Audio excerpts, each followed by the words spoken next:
Tal, Ricardo? Buenas noches. Bueno, adelantabas que íbamos a hablar de esta situación, de este incidente de impago o de Mm, falta de pago de una deuda que Argentina tiene con el Club de París. así es. Efectivamente venció. Si uno se preguntaba antes si Argentina iba a cumplir con sus compromisos durante 2021, con este compromiso con el Club de París, que es del orden de los 2.400 millones de dólares aproximadamente, y un par de vencimientos que tiene con el Fondo Monetario, era claro que Argentina no iba a pagar. Cuando un funcionario dice no tenemos plata para pagar, en eso tenemos que estar todos de acuerdo. Ahora, la Ah, pregunta es, ¿qué va a hacer Argentina con esa situación? Es decir, venció aquel plazo, surge como un pequeño periodo de gracia que extiende la posibilidad de que Argentina, digamos, haga básicamente dos cosas. Una, que sea pagar, por ejemplo, o ujú. solicitar, que es lo que Argentina ha solicitado, un poco más de plazo, ¿no? Pero me gustaría hacer una consideración en torno a esta palabrita default, que como tantas otras palabras que se usan en el argot de los economistas, no siempre es adecuadamente utilizada. Ujú. Digamos, Argentina tiene una deuda con el Club de París y digamos que el Club de París no es un banco. No es que todo lo, como puede ser, supongamos, el Banco Europeo o como puede ser el Banco Mundial, donde, bueno, hay un conjunto de socios y hay un conjunto de ejecutivos que lo administran. No, en realidad este club es un club que discute acuerdos que son bilaterales entre los países. Por ejemplo, Argentina tiene la deuda con el Club de París, pero en realidad los principales acreedores dentro de los miembros del Club de París son básicamente Alemania y Japón, ¿no? Ujú. Entonces, ¿qué hizo Argentina? Bueno, ha hecho una gira, hizo una gira por Europa, el presidente habló con las autoridades de Portugal, de España, de Italia, de Francia, después tuvo una comunicación por internet con Angela Merkel de Alemania, que es uno de los acreedores más importantes, y digamos que recibió cierto estímulo y cierto apoyo, decir, bueno, vamos a tratar de resolverlo. Ahora, también en ese vamos a tratar de ayudarle a Argentina, está presente, decir, bueno, siempre y cuando Argentina tenga del Fondo Monetario Internacional digamos, alguna opinión favorable a que va a lograr resolver el problema de su endeudamiento externo, este crédito inmenso del orden de 45 mil millones de dólares, que si bien este año no tiene vencimientos tan importantes, a partir del año que viene eso es muy importante. Entonces, hecho esto, y a la espera seguramente va a haber más gestiones con el Club de París, y a la espera de alguna comunicación con el fondo, porque seguramente se está hablando con el fondo, digo, Argentina tiene por delante, digamos, primera opción, o negociar o no negociar y decir, bueno, no le pago al club, no le pago al Fondo Monetario Internacional, como algunos de los aliados del gobierno han sugerido, Así no es. le paguemos. Y entonces eso sí lo va a llevar irremediablemente dentro de un plazo a que los países lo califiquen de que está en default y eso va a traer consecuencias. El default va a significar el aislamiento del sistema financiero internacional, al menos de la parte más importante. Seguramente el Fondo Monetario digamos, a considerar esta situación de manera muy negativa. Va a conspirar también contra la deuda privada, inclusive contra la que se reestructuró, porque seguramente se van a desplomar el valor de los bonos de la deuda soberana. Y Argentina deberá recurrir a otros circuitos, digamos. Hay quienes dicen, bueno, a lo mejor le podemos pedir a China, pero lo concreto es que esa sería una alternativa, en mi opinión personal, no es eso lo que el gobierno quiere, porque eso nos llevaría a una situación sumamente compleja. Entonces queda la alternativa de negociar. En esto de negociar, de nuevo hay como dos opciones, ¿no? Voy haciendo como un pequeño cuadro sinóptico, digamos. Una opción Sí. es pagarle al Club de París 2.400 millones de dólares y seguir negociando con el Fondo Monetario. Seguramente eso va a significar aceptar una misión prevista en el artículo 4 del Estatuto del Fondo, que mire un poco mejor las cuentas y mientras tanto decir, mire, le pagué al Club de París, etc. Yo diría que esa opción tiene la dificultad que afectaría las reservas de Argentina. Si bien el Banco Central ha comprado reservas en las últimas semanas, pero 2.400 millones lo pondrían de nuevo en una situación de muy bajo nivel de reserva. Entonces queda la otra, voy yendo a la que a mí me parece que más razonable que ocurra, que es no pagando al Club de París, pero digamos, negociando alguna prórroga, alguna negociación con el fondo. Y ahí de nuevo, y no quiero ser reiterativo, se van a abrir dos opciones.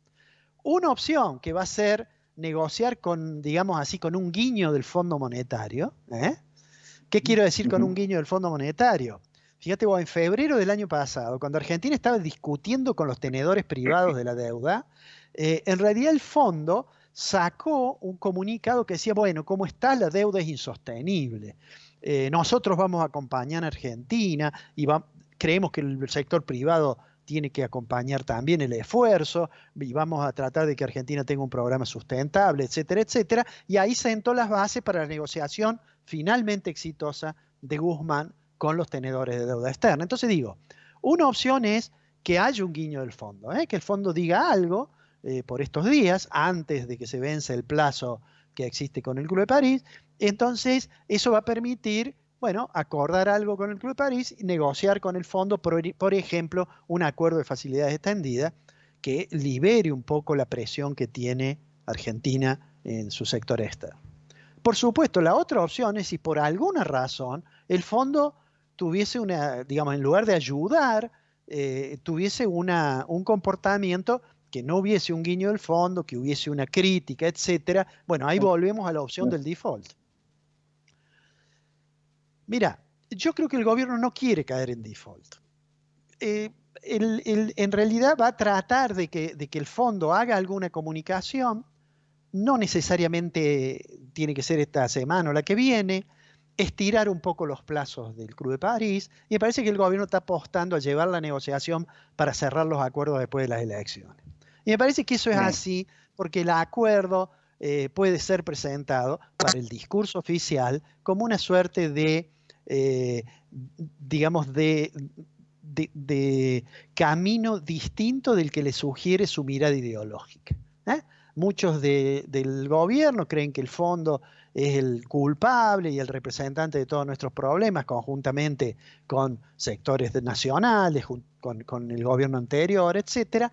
Y bueno, sería de alguna manera bajar una bandera, decir, sí, en realidad arregle con el fondo, viene la misión del artículo 4, voy a pagar de esta forma, etcétera, etcétera. Fíjate vos que en el tema del Club de París, una persona que ha estado un par de veces en el programa y que actualmente es presidente del Banco de la Nación Argentina, que forma parte del gobierno, que es Claudio Lozano, recordarás que Claudio nos regaló un libro, tanto a mí como a vos, nos regaló un libro sobre la deuda. Bueno, si uno lee con cuidado ese libro, dice que la deuda con el Club de París es una deuda ilegítima, contraída por la dictadura, que debe ser investigada, que no debería ser pagada y demás. Es más, cuando en 2014 el entonces ministro de Economía de la Argentina, Axel Kicillof, arregló con el Club de París, recuerdo que fue criticado, incluso porque decía, pero ¿cómo? Si debíamos una suma y después terminamos pagando muchísimo más.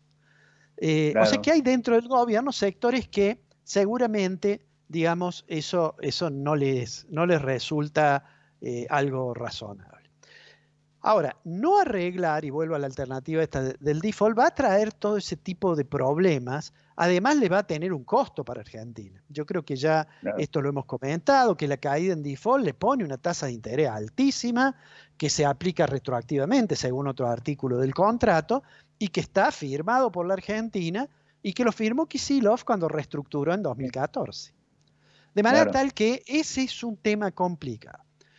No es que esto vaya a desesperar al gobierno para hacerlo la semana que viene. En realidad, por ejemplo, la provincia más grande de la Argentina, la que tiene la mayor cantidad de población, el mayor Producto Interno Bruto, la mayor producción en general del sector agrícola, del sector industrial, que es la provincia de Buenos Aires, que hoy su gobernador es el economista Axel Kicillof, hace ya más de un año que tiene en default su deuda.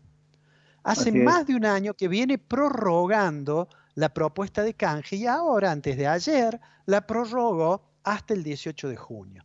Es la 18ª prórroga que hace. O sea, esto da cierta flexibilidad porque los acreedores saben que no pueden tirar demasiado porque no hay posibilidad de que le paguen. Entonces eso, que es una debilidad, puede en algún momento de la negociación transformarse también en una ventaja, como suelo decir yo. Si tengo una deuda relativamente pequeña con un crédito personal que me dé el banco, es probable que me llame alguien si no pago la cuota y me diga, mire, le vamos a ejecutar su garantía, lo vamos a embargar, qué sé yo. Ahora, si yo tengo una deuda inmensa, muchísimo más grande que mi patrimonio, no tengo patrimonio, lo más probable es que el gerente se preocupe junto conmigo para que yo tenga ingresos para poder pagarle. Bueno, algo parecido, salvando las distancias, tiene que ver con eso. Si cayéramos en default, y si caigamos o no caigamos en default, vamos a seguir teniendo esa situación con el riesgo país a un nivel elevado,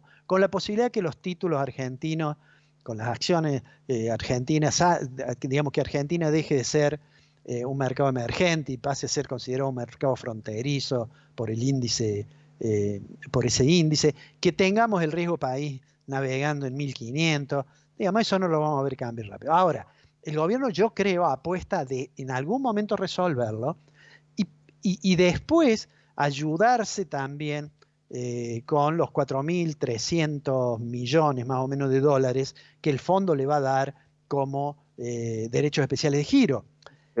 Y ahí me parece que Guzmán tiene otra propuesta, que es decirle al fondo, mire, autorice a que los países más desarrollados, que no lo necesitan para problemas de la pandemia, porque tienen, digamos, han comprado las vacunas, etcétera, etcétera, autorice usted a que lo redistribuyan con los países que tenemos más necesidades. Y Argentina, obviamente, es uno de esos países. Pero bueno, esa va a ser una discusión, digamos, una discusión interna dentro del fondo para ver si se habilita eso, si no se habilita. Eso es a agosto. Yo dije en una oportunidad, Ricardo, en una columna, que el gobierno debería haber tratado de resolver el problema del sector externo, así como cerró la deuda de la deuda de los tenedores privados, haber cerrado la deuda más rápido. Porque eso despejaría incertidumbre, porque menor incertidumbre daría más tranquilidad y garantizaría además la recuperación económica de manera más clara. En el programa pasado pusimos que la OCDE, demostramos, dice que Argentina va a recuperar el ingreso per cápita de la prepandemia recién en el 2026. Entonces, bueno, el gobierno no logró eso, no lo consideró, tuvo muchas dificultades, la pandemia es un problema que sin lugar a dudas no estaba en la agenda de nadie hace 2 años, pero ya ahora me parece que es probable que tenga la tentación de ver, bueno, pidámosle 60 días más al Club de París, mientras tanto que el fondo haga un guiño y vamos a ir llegando al proceso electoral y después del proceso electoral rediscutamos a fondo las necesidades. Porque no es que el gobierno no quiera ajustar las cuentas públicas. Nosotros lo hemos mostrado en el programa anterior. En el primer cuatrimestre hubo un ajuste sobre la base de ingresos que crecieron más que la inflación y gastos que crecieron menos que la inflación. Y dentro de esos gastos, obviamente, sobre la espalda de los jubilados, de los empleos públicos y de algunos de los subsidios, recayó la caída en términos reales del gasto público que explica unas cuentas públicas que aparecen como más saludables. Así es. Voy a cerrar con esta opinión, Ricardo. Si esa es la estrategia del gobierno, me parece que va a tener cierto cuidado de poder llegar a las elecciones. Porque si eso no fuera así, si volviéramos a tener incidentes cambiarios, si se comenzara a notar que la cosa se descalabra, no solamente va a ser un problema para el gobierno en las elecciones, va a ser un problema para la Argentina y para su funcionamiento de su macroeconomía. Mi impresión personal es que existen riesgos de aquí a las elecciones y que el gobierno va a tener que operar con mucho cuidado para llegar hasta lo que es su horizonte hoy, que son las elecciones intermedias. Las elecciones. Así Alfredo, es. te mando un gran abrazo y nos vemos la semana que viene.